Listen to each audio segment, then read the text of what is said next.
Câmara aprova a PEC de gastos em segundo. Aí está primeiro turno. Oh, TV, atenção, aprovou nos 2 turnos. É que foi aprovado depois que o roteiro já estava feito. Vai lá. A Câmara aprovou justamente, né, nos 2 turnos, o texto base da PEC, que integra o pacote de contenção de gastos do governo Lula. O placar foi de 344 a 154, uma margem larga, com relação ao mínimo de 308 votos necessários para alteração constitucional. Depois, no segundo turno, o placar foi de 348 a 146. Durante o processo de votação, foi possível ver o presidente da Casa, Arthur Lira, direto da mesa diretora, disparando ligações, né? Um indicativo de que houve uma operação para tentar garantir os votos necessários. Os comandos das bancadas também entraram em campo para mobilizar os liderados. Desde quarta-feira havia temor entre lideranças governistas e até mesmo do Centrão de que o Executivo não teria o apoio necessário para garantir a aprovação da PEC do pacote. A votação precisou ser adiada diante do risco de derrota. E aí, o governo Lula conseguiu o apoio de 18 deputados do PL, partido de Bolsonaro, mas 3 parlamentares do PT votaram contra a PEC.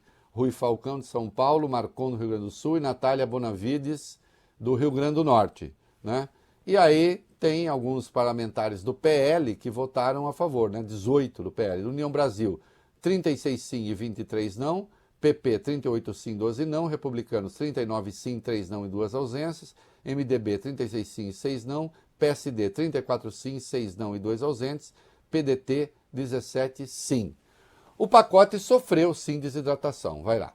A conclusão da votação do primeiro projeto de contenção de gastos e a divulgação dos relatórios das outras 2 propostas pendentes de aprovação, agora aprovadas em 2 turnos, um desses projetos na Câmara dos Deputados, segue para o Senado, expuseram a desidratação do pacote elaborado pelo ministro Fernando Haddad. Os parlamentares blindaram emendas obrigatórias contra bloqueios, afrouxaram o comando para combater supersalários, derrubaram boa parte das mudanças do benefício de prestação continuada, o BPC, e excluíram a medida que permitiria à União reduzir os repasses futuros ao Fundo Constitucional do Distrito Federal. Mesmo com essas concessões, o governo ainda corre contra o tempo para assegurar o apoio necessário para avançar na votação do pacote ainda nesse ano nas 2 casas.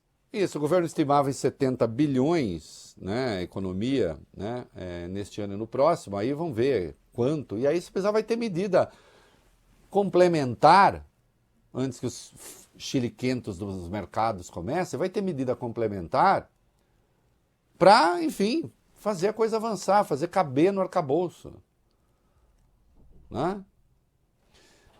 Lembrando, né, queridos, que eu lembro que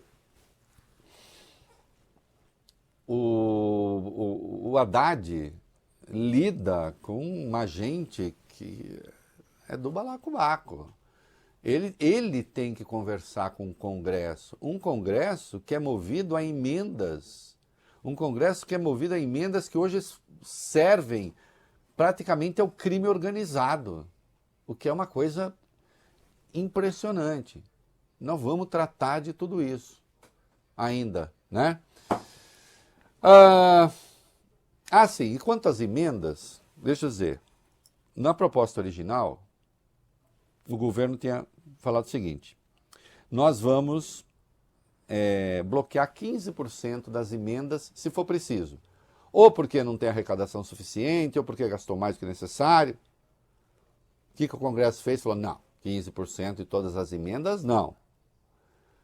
As emendas são 50,5 bilhões. Você vai poder fazer isso só com as emendas de comissão. As que não têm execução obrigatória, que são 11,5 bilhões. Portanto, eles poderiam contribuir dos 50 bilhões que eles têm, né, eles poderiam contribuir até com 7,5 bilhões, eles vão contribuir, se preciso, com 1,750 bilhões. Como assim cortar a emenda nossa, onde já se viu? A gente está acima disso.